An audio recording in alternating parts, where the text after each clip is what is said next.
Mutiara Hikmah Official, menyingkap hikmah di balik sunnah.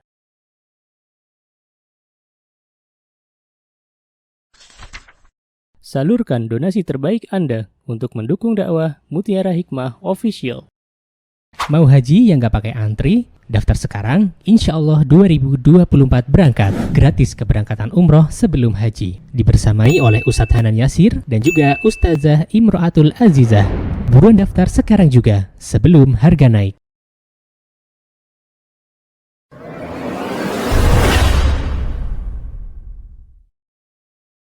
Bismillah, Ustazah, semoga Allah memberkahi Ustazah dan keluarga di sana dan menjaga seluruh tim syiar dakwah yang telah memfasilitasi kajian ini.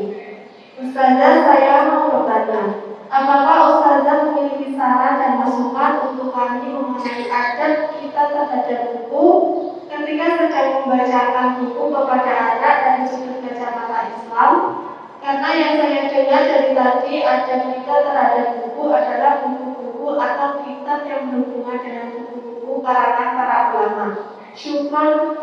Apa Mbak adab ketika kita membaca buku kepada anak dan dari sudut kacamata Islam. Dari sudut pandang Kacamata Islam. Kacamata Islam. Posisinya kita sedang membaca buku kepada anak, gitu kah? Ya. Adabnya seperti apa? Baik, gitu, baik. Jazakillahu khaira atas penanya, barakallahu fiik. Ibu-ibu yang saya cintai karena Allah, membacakan buku kepada anak itu adalah sesuatu yang sangat bermanfaat. Jadikan anak-anak kita itu anak-anak yang cinta dengan ilmu. Tanpa kita minta untuk membaca buku, mereka akan keranjingan dibacakan buku oleh kita. Caranya gimana? Saya sedikit memberikan tips ibu-ibu. Yang pertama, ini nanti berhubungan dengan bacakan buku. Anak kita ketika masih bayi, sering-seringlah kita bacakan dengan suara keras. Jadi atau bahasanya reload apa gitu, ada bahasanya tuh. Kita bacakan buku itu secara keras, terutama buku-buku yang berkaitan dengan anak-anak. Ya. Dan itu sudah walillahilham, masya Allah sudah kami lakukan. Saya biasa baca buku, ya.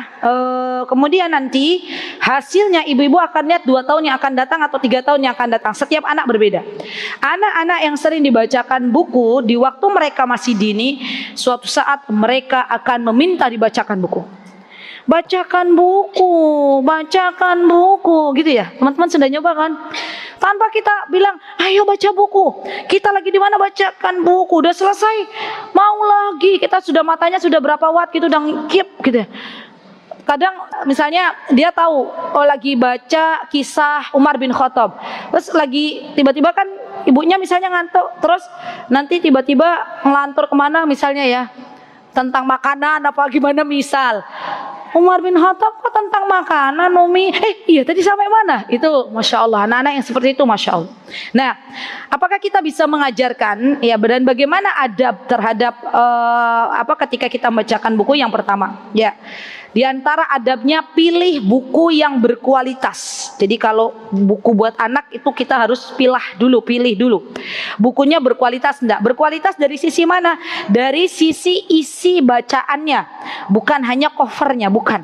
Ya, isi bacaannya tidak bertentangan dengan Al-Quran dan Sunnah. Ya, itu adab membacakan buku. Jadi orang tua pilih dulu buku yang mau dibacakan tuh yang mana. Jangan sampai buku yang dibacakan kepada anak-anak mengandung banyak syubhat di dalamnya. Karena anak-anak itu akan menyerap semua apa yang kita bacakan. Jadi biasanya ibu-ibu kalau mau beli buku anak, saya itu ketat banget tuh. Tak lihat dulu, nih si bacaannya ini enggak ya, ada yang bertentangan dengan Al-Quran dan Sunnah enggak ya? Kalau sampai peri menari-nari gitu, itu bukan bacaan lagi ya. Kalau dulu kan buku bacaan anak kancil nyolong timun gitu ya, maling kundang gitu kan. Nah sekarang bukan zamannya lagi. Kalau untuk anak laki-laki pilih bacaan para panglima misalnya ya, para khalifatur rasyidin, yaitu cerita-cerita 10 sahabat yang dijamin masuk surga misalnya. Kisah-kisah para nabi, itu boleh tuh. Ya. Atau sekarang ada buku untuk anak-anak bisa dibacakan kisah-kisah yang ada dalam Al-Quran, 1 buku. Kisah-kisah yang ada dalam hadis sahih, 1 buku. Tebel bukunya. Insya Allah nggak habis untuk sebulan. Ya lebih bahkan ya. Saya nyoba tuh nggak habis sebulan. Ya. Baik, kemudian yang kedua, teman-teman, ketika kita sudah dalam keadaan mengantuk sekali, lebih baik, saya ketika ada pengalaman ditegur putra saya, Umi Umar bin Khattab kok jadi kemakanan gitu ya. Saya sudah dari hari itu, saya langsung bilang ke suami, nanti siapa yang ngantuk duluan, yang pedes matanya duluan, bacakan dulu. Nanti kalau kita duluan yang tertidur, anak kita belum tidur, kita sudah sounding duluan. Nanti kalau Umi ketiduran, minta bacain sama Abi. Kalau suami yang terlalu capek, suami dulu yang bacain buku, kemudian nanti kalau beliau sudah tidur, kita yang meneruskan. Karena kadang anak-anak itu wattnya Masya Allah ibu-ibu, kita mak-maknya udah ngantuk gitu ya, anak-anak kita belum merem ya. Nah itu biasanya kejadiannya. Banyak yang begitu? Banyak, Masya Allah. Baik, kemudian kita ketika membaca buku ya, tadi ya, kalau sudah ngantuk sekali, kita kasih peran kita bagi dengan suami kita. Yang kedua, ajarkan anak kita, termasuk dari adab membacakan buku, untuk meminta ilmu yang bermanfaat. Jadi saya biasanya gini, ayo mas, baca dulu doa. Kalau mau dibacakan buku, baca doa dulu. Allahumma inna nas'aluka ilman nafi'an wa rizqan thayyiban wa amalan mutaqabbalan. Ya, itu dibiasakan ya, biar anak-anak kita itu lebih tahu bahwa ilmu yang kita bacakan adalah ilmu yang bermanfaat ya, dan tidak menaruh buku di sembarang tempat. Nah, ini penting banget nih. Jadi jangan menaruh buku walaupun itu buku anak-anak, tapi kalau ada ayat-ayat Al-Qur'annya taruh di atas.